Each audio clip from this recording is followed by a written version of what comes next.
اور جہاں تک ابو طالب کا تعلق تھا تو آپ پوری جانثاری سے اپنے بھتیجے کا دفاع کر رہے تھے. حالانکہ آپ نے اسلام قبول نہیں کیا تھا، لیکن گھاٹی کے اندر 3 سال رہنا، ابو طالب کی عمر جو تھی وہ 80 سال سے زیادہ ہو گئی تھی. So the time, the problems, they take their toll. تو ابو طالب بہت کمزور ہو گئے تھے اور بیمار رہنا شروع ہو گئے تھے.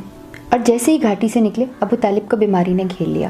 اس کے وہ مشرکین نے کہا کہ اگر ابو طالب بیماری سے چل بسے تب تو ہم اس کے بھتیجے کا کچھ نہیں کر سکیں گے، کیونکہ ہماری تو بدنامی ہوگی کہ چاچا جب تک تھا تب تک تو ہم نے کچھ نہیں کیا، اور جیسے ہی چاچا جو ہے وہ فوت ہو گیا ہم نے بیٹے کے اوپر، اس کے بھتیجے کے اوپر دھاوا بول دیا.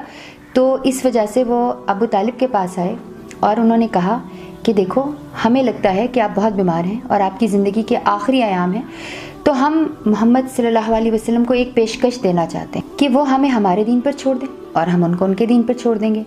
ابو طالب نے حضرت محمد صلی اللہ علیہ وسلم کو بلایا کہ محمد صلی اللہ علیہ وسلم یہ کچھ بہت معزز لوگ ہیں، یہ آپ سے کوئی بات کرنا چاہتے ہیں. تو آپ صلی اللہ علیہ وسلم نے فرمایا کہ میں آپ کو ایک ایسی آپشن دیتا ہوں جس سے آپ عرب کے بادشاہ بن جائیں گے، بلکہ اجمی بھی آپ کے اندر آ جائیں گے. تو ابو جہل نے کہا اچھا بتاؤ تو صحیح تم کہنا کیا چاہتے ہو. تو آپ صلی اللہ علیہ وسلم نے فرمایا کہ صرف یہ کہہ دو لا الہ الا اللہ، کہ اللہ کے سوا کوئی عبادت کے لائق نہیں. اس پر ابو جہل جو ہے وہ غصے میں آ گیا اور تن کے بولا کہ تم کیا چاہتے ہو کہ ہم اپنے سارے خداؤں کے بدلے میں ایک خدا کو پوجنا شروع کر دیں. اور وہاں سے اٹھ کر چلا گیا اور اس کو سمجھ آ گئی کہ اس طرح بات چیت سے یہ مسئلہ حل نہیں ہوگا. اسی بارے میں قرآن پاک کی آیات نازل ہوئیں جو کہ 38 سپارے کی 1 سے لے کر 7 تک آیات ہیں، جن کا ترجمہ یہ ہے قسم ہے نصیحت بھرے قرآن کی، بلکہ جنہوں نے کفر کیا ہیکڑی اور ضد میں ہیں، ہم نے کتنی ہی بار قومیں ان سے پہلے ہلاک کر دیں اور وہ چیخے چلائے جبکہ بچنے کا وقت نہ تھا. اب تعجب ہے کہ ان کے پاس خود ان میں سے ایک ڈرانے والا آیا اور کافر اسے جادوگر کہتے ہیں. تو مشرکوں نے تو نہ ٹھیک ہونا تھا نہ وہ ٹھیک ہوئے. ابو طالب کا مرض جو تھا وہ بڑھتا جا رہا تھا اور بالآخر وہ انتقال کر کے آپ کی وفات سن 1090 کو ہوئی. اور ایک قول یہ بھی ہے کہ انہوں نے حضرت خدیجہ رضی اللہ تعالیٰ عنہ کی وفات سے صرف 3 دن پہلے وفات پائی. اب یہ دیکھیں کہ ہمارے نبی کریم صلی اللہ علیہ وسلم کی سپورٹ پر، مورل سپورٹ ہم جس کو کہیں گے، 2 لوگ تھے، حضرت خدیجہ رضی اللہ تعالیٰ عنہ اور ابو طالب، اور دونوں ہی اس سال میں وفات پا گئے.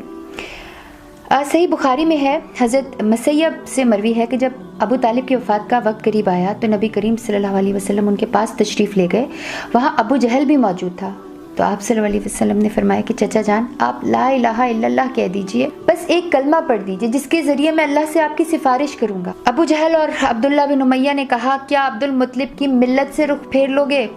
نبی کریم صلی اللہ علیہ وسلم نے فرمایا میں جب تک آپ سے روک نہ دیا جاؤں گا آپ کے لیے دعائے مغفرت کرتا رہوں گا. یعنی کہ اس ٹائم جب ابو طالب جو ہیں وہ فوت ہونے والے تھے تو اس ٹائم ابو جہل جو تھا وہ ان کو اپنے آباء و اجداد کا واسطہ دے رہا تھا. اور ہمارے نبی کریم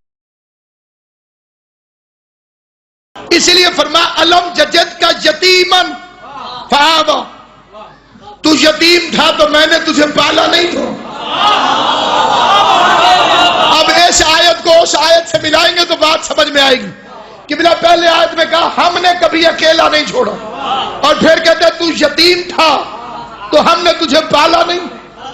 اب مولوی صاحبان کی ضد ہے کہ دائی حلیمہ نے پالا، مجھے نہ لڑنے کی ضرورت ہے نہ جھگڑنے کی.